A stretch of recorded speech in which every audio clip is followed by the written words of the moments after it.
కార్యములు 20వ అధ్యాయము 28వ వచనాన్ని మనం కలిసి చదువుదాం.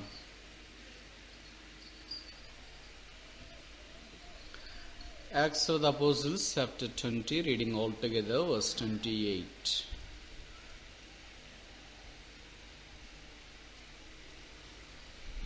చదవగలిగిన వారు మీ భాగాన్ని స్పష్టంగా బిగ్గరగా చదవండి.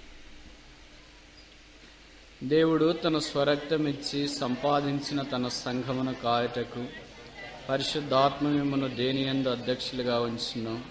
ఆ యావత్ మందను గూర్చియు మీ మట్టుకు మిమ్మను గూర్చియు జాగ్రత్తగా ఉన్నడి. మరొకసారి చూద్దాం.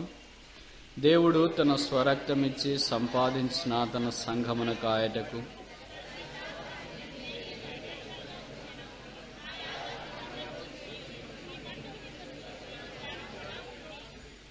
ప్రార్థన. ప్రేమగల తండ్రి, యేసుక్రీస్తు ప్రభు వారి పరిశుద్ధమైన నామమును బట్టి మీకు స్తోత్రములు. మమ్మను ప్రేమించి మాకు అనుగ్రహించిన రక్షణను బట్టి మీకు స్తోత్రములు. రక్షణ పర్వత శిఖరముల మీద నీకు సమీపముగా చేరి రావాలని మీరు సంకల్పించినందుకు స్తోత్రములు. దాని కొరకై మీరు మాకు అనుగ్రహించిన వాక్యమును బట్టి, పరిశుద్ధాత్మ దేవుని బట్టి, సంఘమును బట్టి మీకు స్తోత్రములు చెల్లిస్తున్నాము. నిడదవోల్లో ఈ సంవత్సరం కూడా నీ వాక్యము చుట్టూ చేరి వచ్చే ప్రత్యేక సమయాన్ని మీరు మాకు అనుగ్రహించినందుకు స్తోత్రాలు. అనేక ప్రతికూలమైన పరిస్థితుల్లో, అపజయములో, ఇబ్బందులలో మీరు అత్యధిక విజయశాలి అయ్యింది అంతిమ విజయం అనుగ్రహించే దేవుడు అని రుజువు చేసినందుకు స్తోత్రములు. ఈ పరిచర్య కొరకై ప్రార్థించిన వారిని బట్టి, ప్రయాసపడిన వారిని బట్టి, కన్నీరు కార్చిన వారిని బట్టి, త్యాగము చేసిన వారిని బట్టి, సమర్పించుకున్న వారిని బట్టి మీకు స్తోత్రములు. నిన్నటి దినము నుండి మాతో మీరు మాట్లాడుతూ వచ్చినందుకు స్తోత్రములు. మీరు మాట్లాడే దేవుడు కనుక మీకు స్తోత్రములు. మీ వాక్కు ద్వారా మా జీవితాలను ప్రభావితం చేయాలని మీరు సంకల్పించిన దేవుడు కనుక మీకు స్తోత్రములు చెల్లిస్తున్నాము. ఈ రాత్రి కూడా మా అక్కర కొలది మీరు మాతో మాట్లాడమని ప్రార్థిస్తున్నాము. సమీప దూర ప్రాంతాల నుండి వచ్చిన వారందరిని బట్టి మీకు స్తోత్రములు. ఎంతో వ్యయ ప్రయాసలు కూర్చి లీవ్ సప్లై చేసుకొని డబ్బులు ఖర్చు పెట్టి కుటుంబ ప్రతికూల పరిస్థితులను అధిగమించి నీ పాదం దగ్గర కూర్చుండి నీ తేజో మహిమ నివసించు స్థలములో కరుణాపీఠము నుండి వచ్చిన స్వరాన్ని వినుట కొరకై చేరి వచ్చిన మీ ప్రజల యొక్క దాహము తీర్చుట కొరకై మా మధ్యలోనికి రాత్రి దిగి రావాల్సిందిగా ప్రార్థన చేస్తున్నాము. మీరు మా హృదయాలకు తగినట్లు పరిచర్య చేయము. రక్షణ లేని వారు రక్షణానందములోనికి వచ్చినట్లు, రక్షించబడిన వారు తిరిగి సమకూర్చబడి గొప్ప నూతన బలము చేత ఈ యాత్రలో పక్షిరాజు వలె రెక్కలు చాపి పైకి ఎగురున్నట్లు కృప చూపించమని ప్రార్థిస్తున్నాము. పాటల ద్వారా మీరు మహిమ పొందినందుకు స్తోత్రములు. వాక్యము కూడా అనుగ్రహించుము. నీ వాక్యము సామాన్యముగా సూటిగా ప్రవహించుట కొరకై నాలో ఉన్న ప్రతి అపవిత్రత, ఆటంకము, అభ్యంతరమును మీ రక్తం చేత కడిగి పరిశుద్ధపరచుము. ప్రార్థించి ప్రయాసపడుతున్న వారి యొక్క ప్రార్థన భూమి మీద నిలువబడుతూ మీ వాగ్దానములు చేతబడుతూ మీ వైపు చూస్తూ ఈ రాత్రైనా మీ ప్రజల సమయాన్ని పాడు చేయకుండా నన్ను కాపాడమని, నా నోట మీ మాటలు ఉంచుమని యేసు ప్రభు వారి పరిశుద్ధ నామమున స్తుతించి ప్రార్థిస్తున్నాము తండ్రి. ఆమెన్.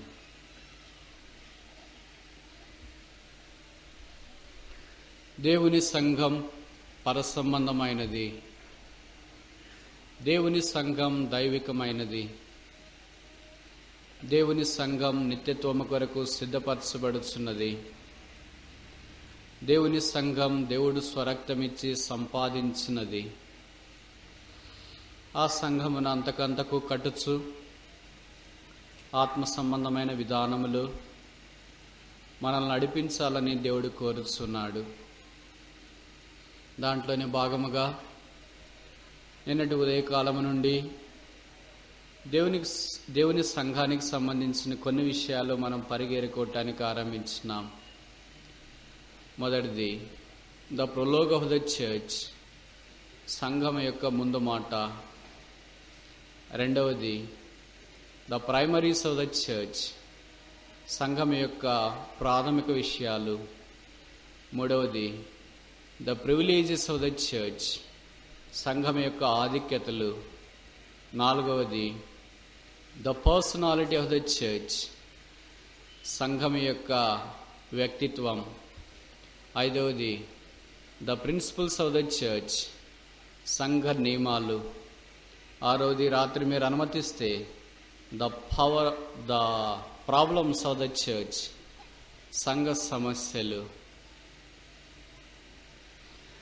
సంఘం సమస్యల వలయముతో నింపబడి ఉన్నది. అపోస్తుల కార్యం నుండి ప్రస్తుతం దాకా ఆ మాట వాస్తవం. మనం అంగీకరించినా అంగీకరించకపోయినా ఆ సమస్యల సుడిగుండంలో మనం కొట్టిమిట్టాడుతున్నామన్న సంగతి మరిచిపోకూడదు. ఈ సంఘాన్ని ఆవరించే సమస్యలు ఎలాగున్నాయి? లోకములో మనుషులైన తర్వాత సమస్యలు ఎంత సహజమో అలాగే సంఘమైన తర్వాత కూడా సమస్యలు అంతే సహజం.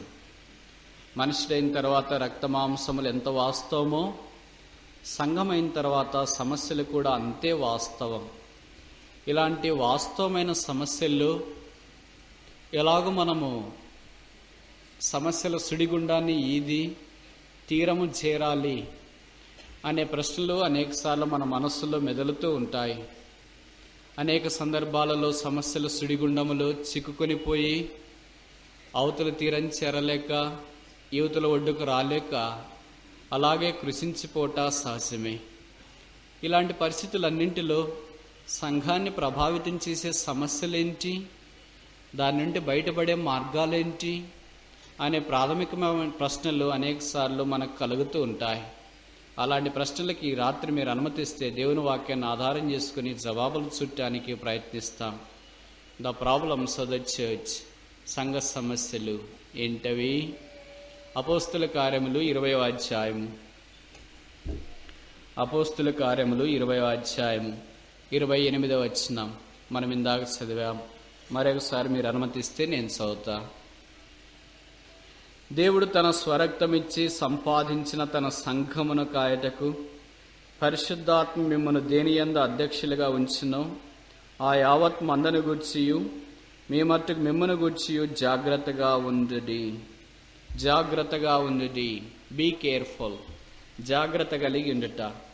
సమస్య ఏంటి మరి? కేర్లెస్నెస్. దీనికి ఆపోజిట్ జాగ్రత్త లేకపోవట సంఘములో ప్రాథమికమైన సమస్య. దేని గురించి జాగ్రత్త కలిగి ఉండాలా? బాగానే జాగ్రత్తగా ఉన్నామే. మీ మట్టుకు మిమ్ముని గురించి దేవుని సంఘాన్ని గురించి జాగ్రత్త వహించవలసిన వారమై ఉన్నాం. ప్రస్తుతం బాగా కనిపిస్తున్నప్పుడు ఆ సిస్టర్స్ గేట్ దగ్గర ఎవరో నాకు బ్రదర్స్ ఉండి సిస్టర్స్ వచ్చే వాళ్ళందరినీ ఇటు డైవర్ట్ చేయండి, అందరూ వచ్చి అక్కడే కంగ్లామరేట్ అవుతున్నారు.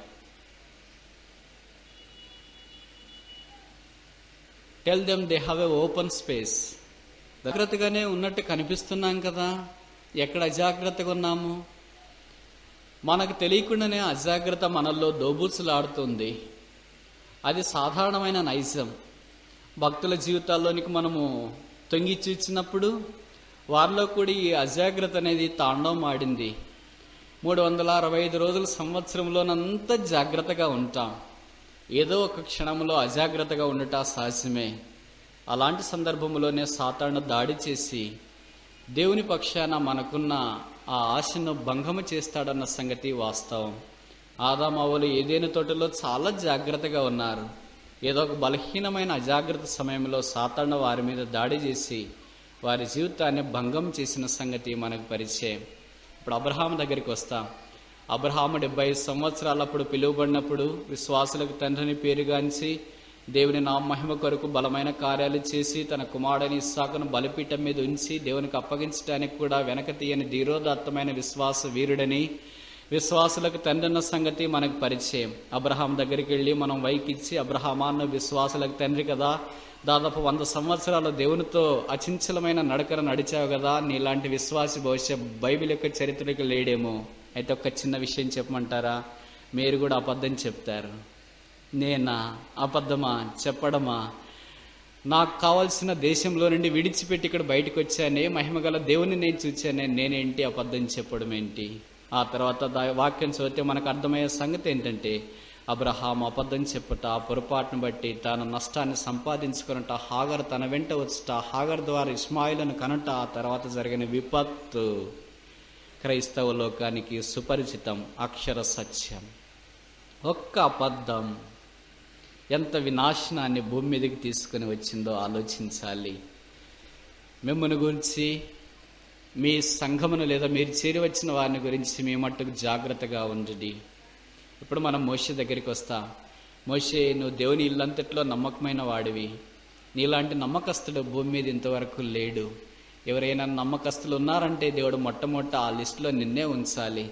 దేవుని ప్రజలైన వారిని వీరోదాత్తముగా ఐగుప్తు దేశంలో నుండి బయటికి తీసుకుని వచ్చిన వారిని ఎర్ర సముద్రం దాటించిన, 40 సంవత్సరాల అరణ్యములో వారిని పోషించినావు, ఆకాశం నుండి మన్నా కురిపించినావు, బండలో నుండి నీళ్లు ప్రవహింప చేసినావు, వారి కొరకే దేవుని నివాస స్థలమైన ప్రత్యక్ష గుడారాన్ని ఏర్పాటు చేసినావు. దేవుని ప్రజలతో కలిసి నువ్వు ముందుకు సాగిపోతున్నావు. అయితే విషయం ఏంటంటే, నువ్వు కనానులో ప్రవేశించావు. నేనా కనానులో ప్రవేశించిన? నేనేంటి కనానులో ప్రవేశించకపోవడం ఏంటి? కనానులో ఎవరైనా ప్రవేశిస్తారంటే నేనే ముందేమో అని మోషే అన్నాడేమో. తీరా మనకు జరిగిన విషయము పరిచయం. ద్రోహులారాన్ని దేవుని ప్రజలను సంబోధించిన కారణం చేత దేవుడు మోషేను ఆ కనాను వాగ్దాత దేశం చూడవు, ప్రవేశించవని సెలవిచ్చినాడు. మోషే పిస్కాకొండ మీద నిలబడి కనాను దేశాన్ని అలాగ చూశాడు. అయ్యో, 80 సంవత్సరాల జీవితంలో ఒక పొరపాటు చేసి దేవుడు సిద్ధపరిచిన ఈ మంచి దేశము, ఈ వాగ్దాన దేశము, ఈ పాలు తేనెలు ప్రవహించే దేశంలో అడుగుపెట్టలేకపోయాని అజాగ్రత్త తన జీవితంలో అపారమైన నష్టాన్ని తీసుకుని వచ్చింది. యెహోషువ దగ్గరికి వస్తాం. కాకులు తిరిగిన యెహోషువ దగ్గరికి మనం వచ్చి ప్రవేశించినప్పుడు, యెహోషువని గురించి ఆలోచించినప్పుడు, మోషే దగ్గర తరబేతి పొందిన యెహోషువ సూర్యుని చంద్రుని నాపగలిగా 6000 సంవత్సరాల మానవ చరిత్రలో సూర్యుని చంద్రుని నాపగలిగిన నీలాంటి విశ్వాస వీరుడు లేడు. అయితే ఒక్క విషయం చెప్పమంటారా? ఏంటది? నీవు యుద్ధములో ఓడిపోతావు. నేనేంటి? ఓడిపోవడం ఏంటి? నేను యెహోవా సైన్యమునకు అధికారిని, యెహోవా సైన్యాన్ని ముందుని నడిపించేవాడిని. నేనా యుద్ధంలోనా? ఓడిపోతానా? అసంభవం. హాయి మీద యుద్ధానికి వెళ్ళారు, ఓడిపోయారు. యెహోషువకు ముఖం చెల్లలేకపోయింది. కాళ్ళ మధ్యలో యెహోషువ ముఖం ముడుచుకుని ఏడుస్తున్నాడు. దేవుడు యెహోషువ దగ్గరికి వచ్చాడు. యెహోషువ లెమ్ము, ఏల నీ ముఖము కాళ్ళలో ఉంచుకుని ఏడుస్తున్నావు. ఆ ఒక్క పొరపాటును బట్టి యెహోషువ జీవితంలో కూడా అపజయం అనేది అలాగే లిఖించబడింది. ఇంకా మనం ముందుకు వస్తే మనకిష్టమైన దావీదు దగ్గరికి వస్తాం. దావీదా, హృదయానుసారుడా, దేవుని చిత్తమంతా చేసినవాడా, దేవుని మనస్సు ఎరిగినవాడా, 6000 సంవత్సరాల మానవ చరిత్రలో దేవునితో హృదయాన్ని పెనవేసుకున్న ఇలాంటి వ్యక్తులు లేడే. నీవు దేవుని నామ మహిమ కొరకైనా కావాల్సిన మందిర సామాగ్రిని, స్థలాన్ని సిద్ధపరుస్తావు. అయితే ఒక్క విషయం నీతో చెప్పనా, నువ్వు పాపం చేస్తా. నేనా? పాపము చేయడమా? అసంభవం. నాలాంటి వాడేంటి పాపం చేయడం ఏంటి? ఆయన భవిష్యత్ దావీదు అనవచ్చేమో. రోజులు గడిచినాయి. ఓ చల్లపుట్న మిద్దె మీద తిరుగుతూ ఉన్నాడు. తనకు పడకూడని పాపంలో పడిపోయాడు.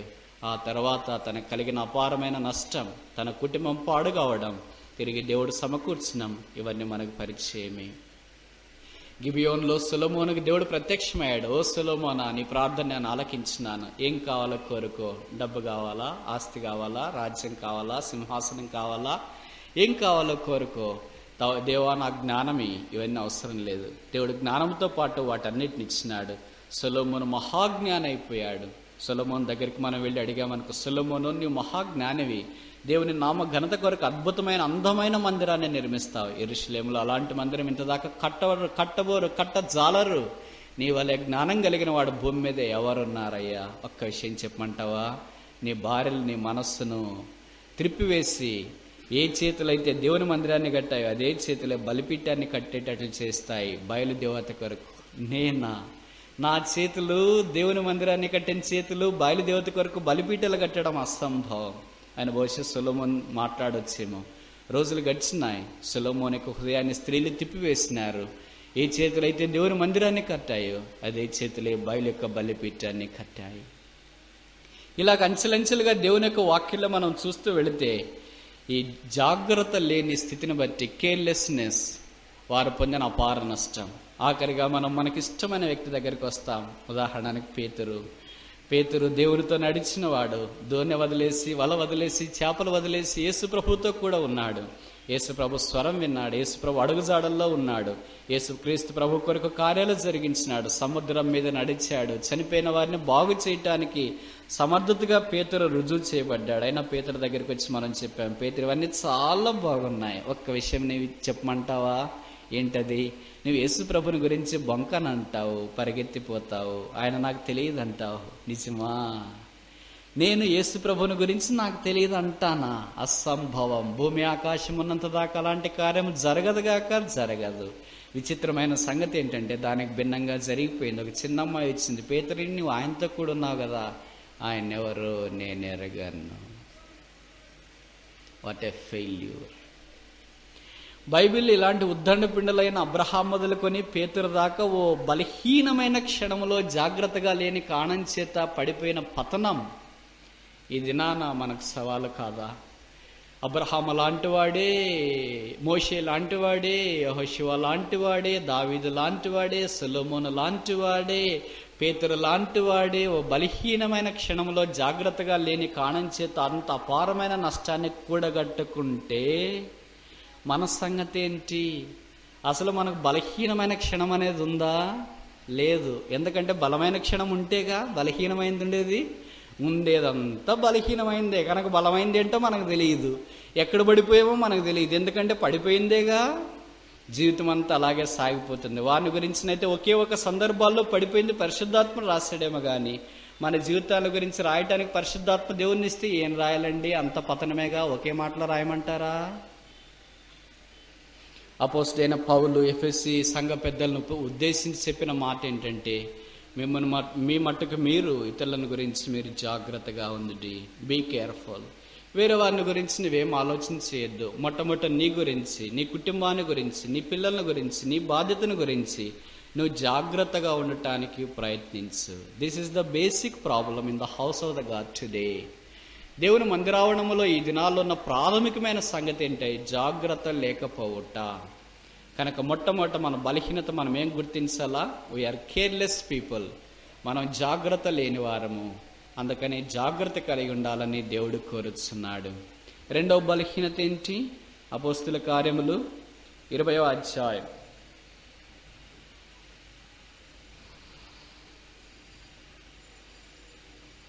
32వ వచనం. Acts of the Apostles chapter 20 verse 32. ఇప్పుడు దేవునికిని ఆయన కృపా వాక్యమునకును మిమ్మల్ని అప్పగించుతున్నాను. ఆయన మీకు క్షేమాభివృద్ధి కలుగజేయుటకును పరిశుద్ధపరచబడిన వారందరిలో స్వాస్థ్యం అనుగ్రహించుటకును శక్తిమంతుడు. ఆయన మన క్షేమాభివృద్ధి కలుగజేయాల, శక్తిని ఇవ్వటానికి ఇష్టపడ్డాడు. అంటే అర్థం ఏంటి? మనం క్షేమాభివృద్ధి పొందలేని స్థితిలో ఉన్నాం.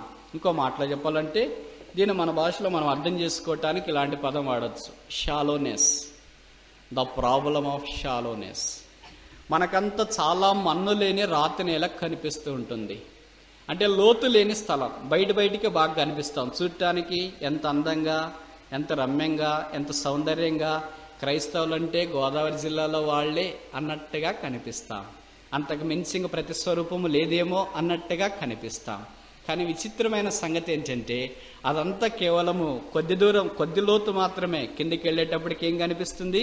చాలా మన్ను లేని రాతి నేల. పైన మన్ను కనిపిస్తుంది, పైన ఆత్మీయత కనిపిస్తుంది, పైన మృదుత్వం కనిపిస్తుంది, పైన ప్రార్థన కనిపిస్తుంది, దీనత్వం కనిపిస్తుంది, తగ్గింపు కనిపిస్తుంది. పైన చూడటానికి చాలా బాగా కనిపిస్తుంది. లోపలికి వెళ్ళేటప్పటికి కఠినమైన రాయి. ఎవరనుకున్నావు? నేను గోదావరి. ఏ రాతిలోనైనా మొక్కలు మొలుస్తాయి, కానీ ఇలాంటి సున్నపు రాయిలో మొక్కలు మొలవు. అదేంటంటే కాల్చివేస్తుంది. యేసుక్రీస్తు ప్రభువారు మత్తయి సువార్త 13వ అధ్యాయంలో విత్తువారిని గురించిన ఉపమానాన్ని గురించి మాట్లాడేటప్పుడు అన్నాడు, కొన్ని విత్తనాలు విత్తుతుండగా త్రోవలో పడ్డాయి, కొన్ని విత్తనాలు రాతి నేలలో పడ్డాయి. అంటే ఆ సువార్త ఆరంభంలో రాశాడు, చాలా మన్ను లేని నేల. పైనకి మన్న కనిపిస్తుంది, లోపల రాతి నేల. ఆ విత్తనాలు మొలిచాయంట. కొంతకాలం అయిన తర్వాత వాక్యం నిమిత్తము శ్రమ హింస కలగగానే వారు దేవునిని విడిచి వెళ్ళిపోయారు. చాలామంది అలాగే ఉంటారు. యేసుక్రీస్తు ప్రభు యొక్క మందిరానికి వస్తున్నారంటే, దేవుని సంఘములో భాగమై ఉన్నారంటే, దేవుడు నాకేం చేశాడు? దేవుడు నీ కొరకు చేయవలసిందంతా చేశాడు, ఇంక చేయవలసిన అవసరం ఏముంది? కానీ మనకు అన్ని భౌతికమైనవి చేసేవాడే దేవుడు అని అనుకుంటాం. మన రోగాలు బాగా కావాలా, మన చదువులో దేవుడు సహాయం చేయాలా, మనకి మంచి అమెరికా సంబంధాలు తీసుకురావాలా, ఆ తర్వాత పరిస్థితులన్నీ ఇలాగే తీసుకురావాలా అని మనం అనుకుంటాం. That's our shallowness. The problem of a believer is that he is more contented with the shallowness rather than the depth in a Christian life. క్రైస్తవ జీవితంలో లోతులోనికి వెళ్ళటానికి బదులుగా అలా పైపైన కనిపించే తేలికైన జీవితంలో ఉండాలని కోరుతూ ఉంటాడు. దాని ద్వారా తేలిగ్గా ఉండేవాళ్ళు, పైపై కనిపించే వాళ్ళు చాలా బయటికి రిచ్గా కనిపిస్తారు, పాష్గా కనిపిస్తారు, గ్రాండ్గా కనిపిస్తారు. God doesn't see the people who are grand and great. He wants to see the people who are holy. బైబిల్లో రాయబడింది, ఆ మహాపట్టణము కూలిపోయెను. ఏంటి ఆ మహాపట్టణం? బబులోను. The worldly things are great. To become great is the concept of Lucifer. గొప్పవాడు కావాలా, గొప్పదానిని కావాలా, గొప్పగా కనిపించాలనేది Lucifer యొక్క స్వభావం. మరి నూతన యెరూషలేము అనేది it's a Holi city. It is not a great city, it's a Holi city. ఇది పరిశుద్ధమైన పట్టణం. కనుక నేను గొప్పగా ఉండాలి మందిరంలో అనే దానికంటే నేను మందిరంలో పరిశుద్ధంగా ఉండాలనే వాంఛ నీ హృదయాన్ని ఎప్పుడైనా దహించి వేసిందా? అలాంటి వాంఛ మన హృదయాన్ని దహించి వేస్తే ఎంత బాగుండు. పరిశుద్ధత కొరకే ప్రాకులాడకుండా గొప్పదాని కొరకే మనం ప్రాకులాడటం సహజంగానే కనిపిస్తాం. ఆ కారణం చేత బయటికి చూడటానికి అన్ని హంగులు ఉంటాయి. అంతరంగములో అంత పాపం మనల్ని ఆవరించింది. దేవుని వాక్యము నిమిత్తము శ్రమైనను హింసైనను కలగగానే దేవుని సన్నిధిలోనికి రాకుండా, ప్రార్థన చేయకుండా, బైబిల్ చదవకుండా, మందిరానికి రాకుండా, దేవుని ప్రజలతో కలవకుండా అనేక సార్లు మనం దూరం అయిపోతాం. బహుశా ఇక్కడ అలాంటి వాళ్ళు ఉన్నారని నేను ఖచ్చితంగా నమ్మగలను. గత సంవత్సరాలన్నీ అలాగే గడిపేశావు. ఏదో నీకు అవసరమైన కార్యం జరగలేదు, నిన్ను గురించి ఎవరో పట్టించుకోలేదు, నీ విషయం ఎవరో బాధ్యత వహించలేదు, ఏదో నీకు నొప్పి కలిగింది, ఏదో గాయం కలిగింది, అందుకే మందిరం మానేసావు, ప్రార్థనకు రావడం మానేసావు, వాక్యం చదువుకోవడం మానేసావు, దేవుని సన్నిధిలో కనిపించడం మానేసినావు, దేవుని యొక్క మందిరం యొక్క అవసరత నాకేముందని మానేసినావు. ఇవన్నీ మానవుని యొక్క జీవితంలో ఉన్న షాలోనెస్ అనగా లోతు లేని జీవితాన్ని జ్ఞాపకం చేస్తూ ఉన్నాయి.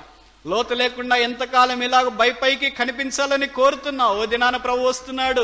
సంఘంలో ఈ లోతు లేని తనంతటిని చూడటానికి ఇష్టపడుతున్నాడు. ఎప్పుడైతే లోతు ఉంటుందో అప్పుడు మాత్రమే ఫలించి 30 అంతులు 60 అంతులు 100 అంతులుగా ఫలం వస్తుంది. లోతు లేకపోతే ఆ చెట్టు ఎండిపోతుంది. ఈ దినాల్లో అనేకులమైన విశ్వాసులమైన మనము బయటికి బాగానే కనిపిస్తున్నా, లోపల ఎండిపోయినట్టు కనిపిస్తూ ఉన్నాం. దేవుడు మన దగ్గరికి వచ్చి అడిగాడు అనుకోండి, ఏంటండి మీలో ఉన్న ఒక మంచి లక్షణం చెప్పండి. అప్పుడు మనం ఏం చెప్తాం? హౌ గ్రేట్ ఐ ఆమ్, నేను ఎంత గొప్పవాడిని. దేవుడు అదే అడగట్లేదు, హౌ హోలీ యు ఆర్, నువ్వెంత పరిశుద్ధుడవో చెప్పవా. ఆ పరిశుద్ధత అంటే ఏంటి ప్రభువా? ఎప్పుడో విన్నట్టు గుర్తుంది, ఆ తర్వాత నాకేం గుర్తులేదండి. ఆ పరిశుద్ధత అంటే ఏంటి చెప్పమంటావా ప్రభువా? ఎందుకంటే దానికి నిలువెత్తటి నిర్వచనం నేనే. కనుక బయటికి కొంతమంది బాగా కనిపించకపోవచ్చు, రిచ్గా కనిపించకపోవచ్చు, గ్రాండ్గా కనిపించకపోవచ్చు, గ్రేట్గా కనిపించకపోవచ్చు. They may be very simple people, but inside deep down in their heart they had a great longing appetite for the God and his kingdom. అంతరంగంలో దేవుని మహిమ కొరకై వారి గొప్ప ఆశ కలిగిన వారు. అలాగా వారి యొక్క ఆశ హృదయంతరంగంలో నుండి బయటికి దావానంలో పెళ్లి ప్రవహించి అనేకులను ఆ క్రీస్తు అనే శిలువ మంట వైపు కేంద్రీకరిస్తుందంటే తప్ప, దేవుని సంఘములో ఇలాంటి మంట కలిగిన ఒక్క వ్యక్తి ఉంటే చాలు, ఆరిపోయిన వ్యక్తిని దావానములా వ్యాపించటానికి లేదా దహించి వేయటానికి సిద్ధహస్తుడు. ఈ దినాల్లో దేవుని యొక్క సంఘాల్లో ఇలాంటి వెచ్చదనం లేకుండా ఉండటానికి కారణం, నులివెచ్చగా ఉండటానికి కారణం, చల్లగా ఉండటానికి కారణం అగ్ని లోపల మనలో లేకపోవడమే. మనం బయట దానికి ప్రాధాన్యత ఇచ్చేవారమే కానీ లోపల దానికి ప్రాధాన్యత ఇచ్చేవారం కాదు. ఆ మధ్యలో ఒకసారి డెస్టినీ ఆఫ్ ద బర్డ్, పక్షుల యొక్క దశాబ్దపు పక్షి అనే ఓ బహుమతిని ఇవ్వటానికి పక్షులన్నింటినీ ఒక దగ్గర సమావేశం చేసినారు. ఇలాంటి ఒక పెద్ద హాల్లోకి పక్షులన్నీ చేరి వచ్చినాయి ఆ పోటీలో పాలు పొందటానికి. ఈ దశాబ్ద పక్షి ఎవరు ఎవరు ఎవరు ఎవరు అని ప్రజలంతా ఊవిళ్ళూరుతున్నారు, చూడటానికి వచ్చినారు. ఆ పోటీలో సింహము అధ్యక్షత వహించినాడు. ఇప్పుడు సింహం చెప్పాడు, ఓ పక్షులారా, దశాబ్ద పక్షిగా మీలో ఎవరో పోటీ పడాలనుకుంటున్నారో మీరు వచ్చి స్టేజ్ మీదకి మీలో ఉన్న మంచి లక్షణాలు ఏంటో మీరు చెప్పి వెళ్ళేది. అప్పుడు మెల్లమెల్లగా మొట్టమొదటి ఎవరు వెళతారా అని పక్షులన్నీ కళ్ళ నిక్కబడుచుకొని చూస్తున్నాయి. ఉన్న పాటన వారి మనస్సులకు ప్రతిభ తోచని విధానంలో మెల్లగా ఓ పక్షి వచ్చింది, స్టేజ్ మీద కూర్చునింది. ఆ పక్షి పేరు నేమాలి. ఒక్కసారిగా అలాగ తోక పురివిప్పింది, వయ్యారంగా నాట్యమాడడం ఆరంభించింది. ఆ రంగులకు, ఆ నాట్యానికి కింది కూర్చున్న పక్షులు ముగ్ధులైపోయారు. చేతుల చేత తప్పట్లు మారుబ్రోగిపోయాయి. ఆ తర్వాత నెమలి చెప్పింది దిగిపోతూ, వర్షం పడట్లేదు, వేసవకాలం కనుక ఇంకా పూర్తిగా పురువిప్పి పూర్తిగా నాట్యం ఆడలేకపోయాను, శక్తి కొలది ఇంకోసారి ఇలాంటి అవార్డు పెడితే అప్పుడు నాట్యం ఆడటానికి ప్రయత్నం చేస్తా. అలాగ నెమలి చెప్పి కిందికి వెళ్ళింది. ఇప్పుడు సింహం అన్నాడు, ఇంకా ఎవరైనా ఈ దశాబ్ద పక్షి యొక్క పోటీలో పాలు పొందేవారు ఉంటే రండి. ఇంకెవాళ్ళు వస్తారు నెమలితో పోటీ పడ్డానికి అని అందరు అనుకుంటూనే ఉన్నారు. అంతలోకి వచ్చింది ఒక పక్షి, పేరు చిలుక. వచ్చి ఒక్కసారిగా నిలబడింది. నేనంటే మీకు తెలుసుగా? తెలుసండి. నా రంగంటే మీకు ఇష్టంగా? సిస్టర్స్కి చాలా మందికి ఇష్టమండి. నా ముక్కు ఎలాగుందో తెలుసుగా? మీ ముక్కు మాదిరి గోదావరిలో చాలా మందికి ఉంటుందండి. ఇక నేను చాలా పనులు చేస్తానండి. ఏం పనులు చేస్తారండి? నా రంగంటే ఇష్టం, నా ముక్కు అంటే ఇష్టం, నా నడకంటే ఇష్టం, నా పలకలంటే మీలో చాలా మందికి ఇష్టంగా. అలాగే నిడదవోల్లో శనివారం సంత జరిగేటప్పుడు ప్లాట్ఫామ్ మీద చిలుక శాస్త్రం చెప్తానండి. చిలుక శాస్త్రం చెప్పడం ఏంటి? నిరుద్యోగులైన వాళ్ళకి నేనేనండి అవసరమైన సహాయం చేయించేది. ఆ మధ్యలో తిరుపతిలో ఒకసారి బండి మీద వెళ్తా ఉంటే ఒక ప్లాట్ఫామ్ మీద ఒక ఆయన చిలుక శాస్త్రం చెప్తున్నాడు. నేను పిల్లప్పటి నుండి చిలుక శాస్త్రం చెప్పేది చూశాను, కానీ చిలుక శాస్త్రం చెప్పే వ్యక్తిని చూశాను, చెప్పించుకునే వాళ్ళని చూశాను. చెప్పే వ్యక్తులు మారలేదు, కానీ చెప్పించుకునే వ్యక్తులు మారారు. చెప్పించుకునే వ్యక్తులు ఎవరు? ఆరంభ దినాల్లో నేను చూసినప్పుడు, పిల్లప్పుడు చూసినప్పుడు ఎవరంటే ముసలోళ్ళు, పెద్దవాళ్ళు, టైంపాస్ కాని వాళ్ళు. ఏం చేస్తామో ఏం తెలియట్లేదే, బస్సు కూడా రాలేదు, సినిమాకి కూడా టైం కావట్లేదు, ఏం చేస్తామా? పక్కన ప్లాట్ఫామ్ దగ్గర సిల్క్ శాస్త్రం వాడు కనిపిస్తే ఒకవేళ టైంపాస్ అవుతుందని వెళ్ళి సిల్క్ శాస్త్రం చెప్పించుకునేవాళ్ళు. కానీ ఈ మధ్యలో నేను చూసిన దృశ్యం ఏంటంటే, ఒకసారిగా సిల్క్ శాస్త్రం చెప్తున్న వ్యక్తిని చూశాను, అక్కడ ఆగిపోయాను, బండి ఆఫ్ చేశాను. తీరా అక్కడ దృశ్యం నన్ను ఆశ్చర్యపరిచింది. అక్కడ ముగ్గురు అందమైన అమ్మాయిలు సిల్క్ శాస్త్రం చెప్పించుకుంటున్నారు. వాళ్ళు ఏం చేస్తున్నారంటే బీటెక్ చదువుతున్నారు. వాళ్ళకి సిల్క్ శాస్త్రం చెప్పడం చాలా తేలిక, నేను కూడా చెప్పేస్తా.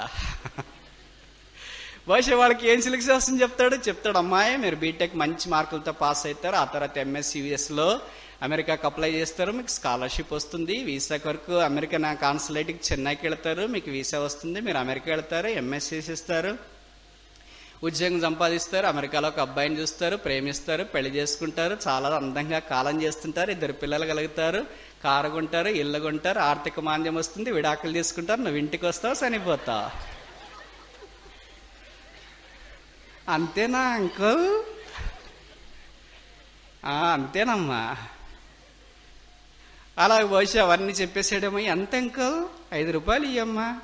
ఒకళ్ళు 5 రూపాయలు చేత పట్టుకు ఇచ్చేసారు, ముగ్గురు కలిసి 15 రూపాయలు ఇచ్చేసారు. ముగ్గురు కలిసి చిలుక శాస్త్రం చెప్పి ఒకటితో నుండి బయటకు వస్తుంటే వాళ్ళ ముఖాల్లో నేను తొంగి చూసినప్పుడు ఏం కనిపించిందంటే సంతోషానికి బదులుగా దిగులు కనిపించింది.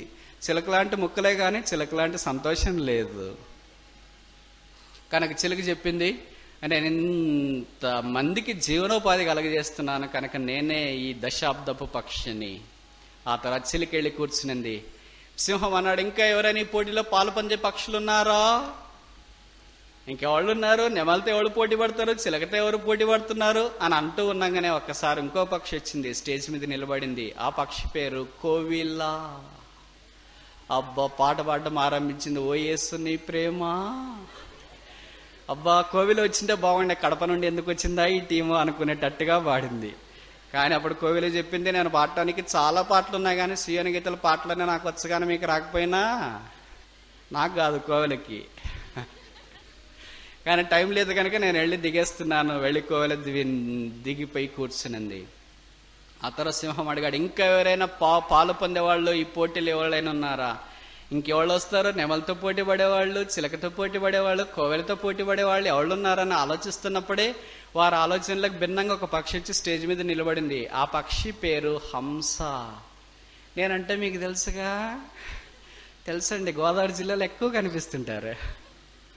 నా పేరు హంస అంటారు. నేను తెల్లగా ఉంటా, స్లిమ్, స్మార్ట్, స్వీట్, టాల్. ఇంకా నన్ను గురించి ఎంత చెప్పినా తక్కువే. చాలా అందంగా నడుస్తుంటా, క్యాట్స్ వాక్. సరేనండి, ఇంక మీరు వెళ్ళి కూర్చోవచ్చు. వెళ్ళి కూర్చున్నారు. ఇప్పుడు సింహం అన్నాడు, 4 పక్షులు ఈ పోటీలో పాలు పొందటానికి వచ్చినారు, ఇంకా ఎవరైనా పక్షులు ఈ పోటీలో పాలు పొందే వాళ్ళు ఉన్నారా? పక్షులన్నీ ఒకళ్ళ ముఖం ఒకళ్ళు చూసుకుంటున్నారు. ఇంకెవరైనా పాలు పొందే వాళ్ళు ఉన్నారా? ఎవరైనా ఉన్నారా? ఎవరన్నా ఉన్నారా? ఎవరన్నా ఉన్నారు? ఎవరన్నా ఉన్నారు? ఎవరు లేరుగా. ఇంకెవరు ఈ 4 పక్షులతో పోటీ పడతారు అని అనుకుంటా ఉంటే వెనక నుండి ఒక పక్షి వచ్చింది, స్టేజ్ మీద కూర్చునింది. ఆ పక్షి పేరు కాకి. నా రంగ తెలుసుగా? తెలుసండి. నా నడక తెలుసుగా? తెలుసండి. నా అరపు తెలుసుగా? తెలుసండి. మిమ్మల్ని గురించి అంతా తెలుసండి, దిగి వస్తే మంచిదండి. అప్పుడు కాకి చెప్పింది, నేను దిగటానికి సిద్ధంగా ఉన్నాను, ఇలాంటి 4 పక్షులతో నేను పోటీ పడటానికి యోగ్యుని కాదు, అయినా నా గురించి నేను 2 విషయాలు చెప్పి ముగిస్తా అని చెప్పింది. నేను కాదు, కాకి. ఇప్పుడు కాకి మొదటి సంగతి చెప్పింది, నే పేరు కాకి, బైబిల్లో మొట్టమొదట వ్రాయబడిన పక్షిని నేనే. నోహో చేతుల గుండా మొట్టమొదట ఓడలో నుండి బయటికి పంపించబడిన పక్షిని నేనే. అదే మొదటి విషయం. రెండో విషయం ఏంటంటే, కాకులు తిరిగిన ప్రవక్తకు, పైనుండి ఆ వర్షాన్ని కురిపించిన ప్రవక్తకు, పైనుండి అగ్నిని కురిపించిన ప్రవక్తకు, చనిపోయిన వారికి జీవం ఇచ్చిన ప్రవక్తకు, దాదాపు కరువు దినాల్లో కొంతకాలముగా ప్రతి ఉదయం ప్రతి సాయంకాలం పొరపాటు లేకుండా మానకుండా ఆహారాన్ని అనగా బ్రెడ్ను, రొట్టెను, మాంసాన్ని తీసుకుని వెళ్ళింది నేనే. ఈ 2 విషయాలు నేను మీతో చెప్పి ముగించాలనుకుంటున్నాను. చెప్పింది వచ్చి కూర్చునింది. ఒక్కసారిగా మిగతా పక్షులు అనుకున్నారు, ఏంటి కాకి చూసి చూసి ఒక్కసారి ఏను కుంభస్థలాన్ని కొట్టిందే, ఇప్పుడు ఎవరబ్బా ఈ దశాబ్దపు పక్షి? సింహానికి చాలా కష్టమే, ఎవరిని తీర్మానం చేస్తుందో అని అనుకున్నారు. ఇప్పుడు సింహం అడిగింది, ఇంకెవరైనా ఉన్నారా పాలు పొందేవారు ఈ పోటీల్లో? ఇంకెవరు లేదండి. ఎవరు ఈ దశాబ్ద పక్షిగా ఉంటారని మీరు అనుకుంటున్నారు? అలాగే చెప్తే ఒకళ్ళు చెప్పేస్తున్నారు. ఇప్పుడు సింహం వచ్చినాడు, స్టేజ్ దగ్గర నిలబడి అందరి ఎదురు చెప్పబోతున్నాడు. నేను రిజల్ట్స్ అనౌన్స్ చేస్తున్నా, ఫలితాలు అనౌన్స్ చేస్తున్నా. ఈ దశాబ్దపు పక్షి నెమలి కాదు, ఈ దశాబ్దపు పక్షి చిలుక కాదు, ఈ దశాబ్దపు పక్షి కోవిల కాదు, ఈ దశాబ్ద పక్షి హంస కాదు, ఈ దశాబ్ద పక్షి కాకి. ఏంటి ఆశ్చర్యకరమైన తీర్పే. కొన్ని పక్షులకు నోరు ఎక్కువ ఉంటుందిగా మన మాదిరి. ఆ పక్షులు లేసి అడిగాయి, ఏంటండి కాకిని దశాబ్ద పక్షిగా మీరు ఎలా పరిగణించినారు? అప్పుడు సింహం చెప్పాడు, నెమలి గాని, కోవిల గాని, చిలుక గాని, హంస గాని తమకున్న బాహ్య ఎక్స్టర్నల్ థింగ్స్, వరల్డ్లీ థింగ్స్, బాహ్యంగా కనిపించేవి లోక సంబంధమైన దానిని గురించే చెప్పి వెళ్ళి కూర్చున్నారు. అయితే హేయకరమైనదిగా, ఇష్టం లేనిదిగా కనిపించే కాకి వచ్చి తన బయట సంగతులు ఏమీ చెప్పకుండా, భూ సంబంధమైన సంగతులు ఏమీ చెప్పకుండా, ఆత్మ సంబంధమైన జీవితమైన బైబిల్లో తన పాత్రేమో వెళ్ళి చెప్పి కూర్చునింది. అందుకే నేను ఆత్మ సంబంధమైన అంతరంగ జీవితానికి అధిక ప్రాధాన్యత ఇచ్చేవాడిని. ఆ కారణాన కాకిని దశాబ్ద పక్షిగా పరిగణిస్తూ ఉన్నాను. మిగతా పక్షుల్లో నోటి మాట రాలేదు. దేవుడు దినాన మన విషయం కూడా అదేనేమో. మనల్ని అంతా చూసినప్పుడు ఎలాగుంటారు గోదావరిలో? కొంతమంది నెమళ్ళ మాదిరి ఉన్నారు, కొంతమంది చిలుకల మాదిరి ఉన్నారు, కొంతమంది కోవిల మాదిరి ఉన్నారు, కొంతమంది హంసల మాదిరి ఉన్నారు. కాకులు ఎక్కడా? దేవుడికి ఆ కాకులు కావాలి. మీలాంటి నెమళ్ళకు, మీలాంటి చిలుకలకు, మీలాంటి కోకిలకు, మీలాంటి హంసలకు నాలాంటి కాకి చెప్పడం న్యాయమేనా? దేవుని సంఘములో దేవుడి లాంటి షాలోనెస్, లోతు లేని దుస్థితి అనే సమస్య నుండి మనల్ని బయటికి తీసుకురావాలని కోరుతూ ఉన్నాడు. మూడవ సమస్య ఏంటి? అపోస్తుల కార్యములు 20వ అధ్యాయం 33వ వచనం. అపోస్తుల కార్యములు 20వ అధ్యాయం 33వ వచనం. ఎవని వెండినైనను బంగారమునైనను వస్త్రములనైనను నేను ఆశింపలేదు. కవచస్నెస్, ఆశ లేదు. ఆశించుట, ఆశ లేకపోవట. అనేక సార్లు మనం ఆశించడానికి ప్రయత్నం చేస్తాం. వాళ్ళది మాకుంటే ఎంత బాగుండు, వాళ్ళ ఫ్రిడ్జ్, వాళ్ళ కారు, వాళ్ళ ఇల్లు, వాళ్ళదంతా మాకుంటే ఎంత బాగుండు ప్రభువా, ఒక్కసారి వాళ్ళది మాకు ఇచ్చేస్తావా నాయన? వాడుకొని ఇచ్చేస్తాము. దేవుడు అలాగ ఇచ్చేస్తాడా? మనకెప్పుడు పొరుగింటి పుల్లకూర అంటే చాలా రుచి. మనకున్న పెన్ ఇష్టం ఉండదు కానీ వేరే వాళ్ళ పెన్ను మనకిష్టం. మనకున్న మొబైల్ మనకిష్టం ఉండదు కానీ వేరే వాళ్ళ మొబైల్ మనకిష్టం. వేరే వాడిది ఏదైనా మనకిష్టం. కానీ పౌలు లాంటి ధీరోదాత్తమైన విశ్వాస వీరుడు అన్నాడు, వేరే వారికి సంబంధించిన పెన్ను కానీ వస్త్రం కానీ గిఫ్ట్ కానీ ఏది నేను ఆశించలేదు. I have no covetousness. నాలో పేరాశ లేదు. సంఘములో దేవుడికి దినాల్లో కావాల్సింది పేరాశ లేని వారు కావాలి. అలాంటి ఆశ మాకెవరికి ఉందండి అనేవాళ్ళు బహుశా ఇక్కడ ఉన్నారు. మనకుండేదంతా అదే కదండి, ఇంక వేరే ఏముంది? అందుకనే 10 ఆజ్ఞల్లో దేవుడు అన్నాడు, నీ పొరుగువాని దేనిని ఆశించొద్దు. Covet nothing. మనం ఏం చేస్తాం? దౌ షల్ట్ నాట్ కవెట్. నీ పొరుగువాని ఏదియో ఆశించవద్దు. మనం ఏం చేస్తాము? పొరుగువానిది ఏదైనా సరే పొందితే ఎంత బాగుండు. దేవుని యొక్క సంఘములో ఇలాంటి సమస్య నుండి మనం బయటపడాలని దేవుడు కోరుతున్నాడు. ఇలాంటి పరిస్థితులు మనకు వచ్చినప్పుడు కొన్నిసార్లు మన విశ్వాసానికి పరీక్షగా నిలుస్తుంటాయి. కొన్ని పరిస్థితులు మనకు వచ్చినాయి. మనం ఎలా జీవించాలో, మరి మనకి ఏదో అవసరతలు ఉన్నాయి, అవసరతలు తీర్చబడట్లేదు. పొరుగువాని గురించి మనం ఆలోచిస్తాం, వారికి అన్ని ఉన్నాయే, మాకేం లేదు. విశ్వాసులమైన మనకున్న ప్రాథమికమైన సమస్య ఏంటంటే వేరే వారితో మనల్ని పోల్చుకోవట. వాళ్ళకి కారు ఉంది, మనకు కారు లేదు. వాళ్ళకి ఇల్లు ఉంది, మనకి ఇల్లు లేదు. వాళ్ళకి బండి ఉంది, మనకు బండి లేదు. వాళ్ళకి మొబైల్ ఫోన్స్ ఉన్నాయి, నోకియా 6600.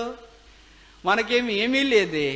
వాళ్ళకి అన్నీ ఉన్నాయి, మనకేమి లేదా. వారు కూడా యేసుప్రభు దేవుడేగా, మనకు కూడా యేసుప్రభు దేవుడేగా. వారు కూడా మందిరానికి వస్తారుగా, మనం కూడా మందిరానికి వస్తాంగా. ఎందుకు మనకి దేవుడు ఇయ్యట్లేదు?